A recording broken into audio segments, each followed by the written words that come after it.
Double conquering Mega Eagle.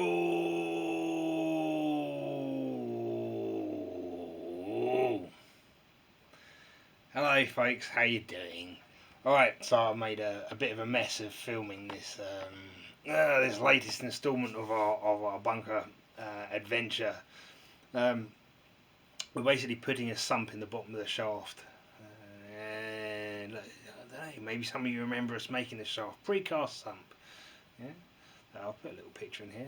I'll have to chop and change the pictures all around, like from stuff I'd already shot, because I had some problems using the helmet-mounted camera. It was basically pointing at the sky most of the time. You know, we did get some good footage, but yeah. Either way, this is the installation of the sump in the bunker entrance shaft, and what? Yeah. So we started off having to drain the water down. Well, we've got the bore pump in there. I didn't want to go right down to the bottom with the bore pump because it's going to suck up a lot of muck, and that pump doesn't actually suck from the bottom; it sucks from the top. So they had to get down there and manually use a bucket to bail out the bottom of the shaft, which is no big problem. You had a gas bottle on the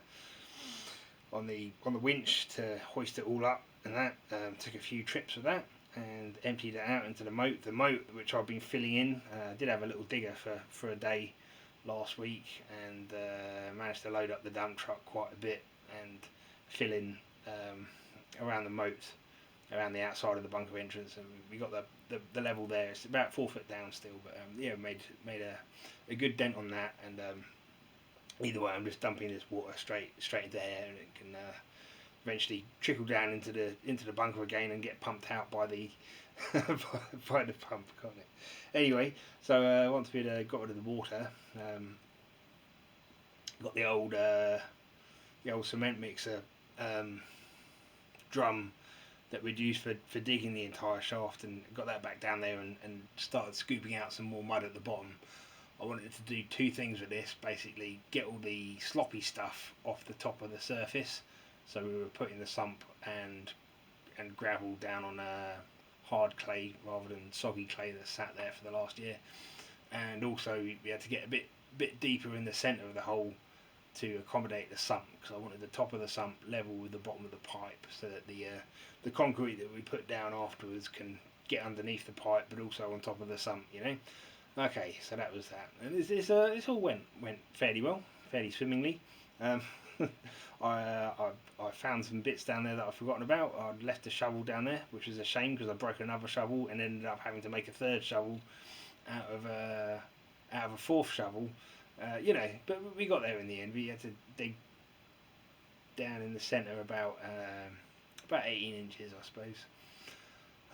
Just lots of getting muddy and moving mud around, wasn't it, basically? But either way, all of this went back into the moat, so there's some nice sort of impermeable bentonite clay around the top of the shaft now, which is good. And what happened after that? I don't know. So we started off. We made a bit of a platter of aggregates in the depression in the middle of the bottom of the centre of the hole.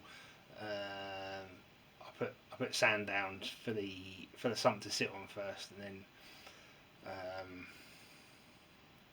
hoisted the sump up off the trolley and got that lowered down. Oh my days! I've forgotten the important bit. Look, we made up a nice big plastic fitting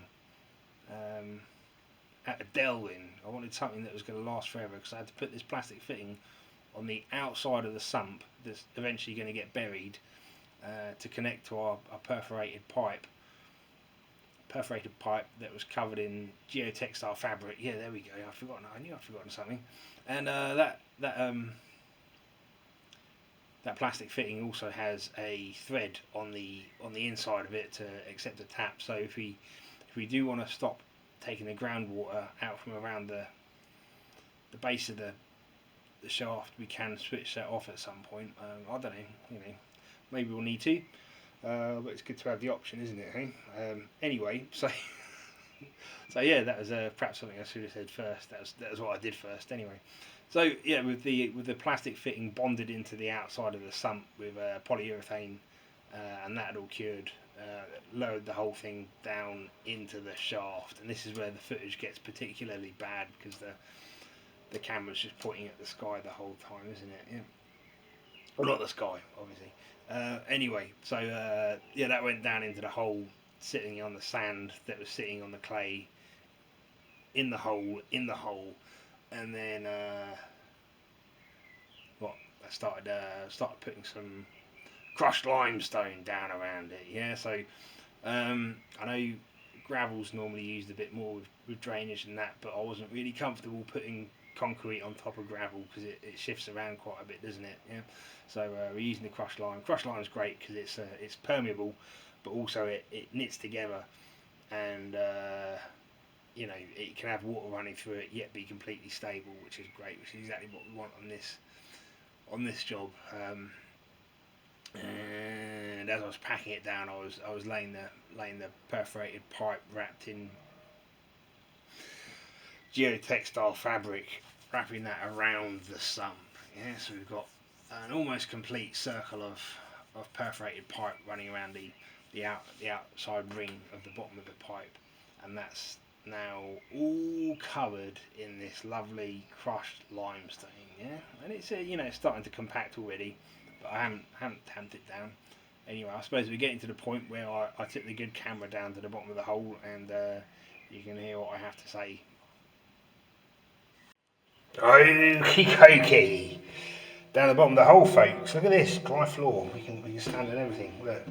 I will tamp this down, but I figured might as well do all the work down here first. Tamp it down just before we put the concrete down. There's really not much water getting down here at all at the minute. I don't know. We had rain last night and the night before, but getting rid of the moat up there does seem to have made a bit of an improvement on the amount of water that comes down here. Who would have thought, eh? Who would have thought? It's almost like, yeah, no, that's good anyway. There we go. We've still got a bit of the moat left. It's still sort of 4 foot below ground level, the moat. There's no standing water there now, is there?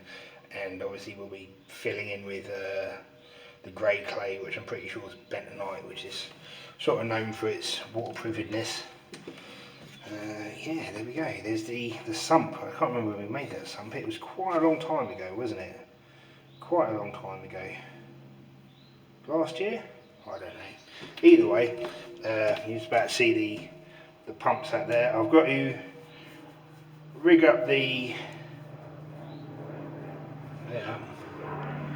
lot of activity up there. Oh, Spitfire. Can't see it, I can hear it though. Sounds good from down here, doesn't it? Whoa, no mistaking that V12, is there, eh?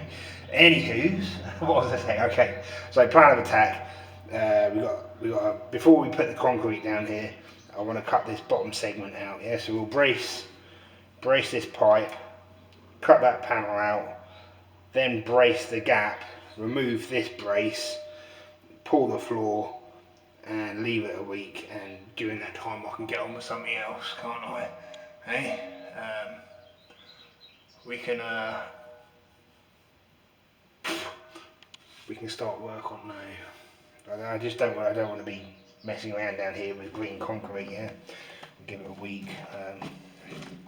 I'll of course put lots of fibre and stuff in the mix, but no rebar because the water's going to get pretty close to the bottom of it, I suppose. This will always be the dampest part of the build, I guess. Yeah, and then once we've done that anyway, we'll come back once the concrete's gone off, cut the other two, and then we can put the door frame in. We start digging then, can't we, eh? Right. Okay, hope you enjoyed that, folks. Progress, real progress, and we'll see you all again soon. Alright, cheerio, bye bye.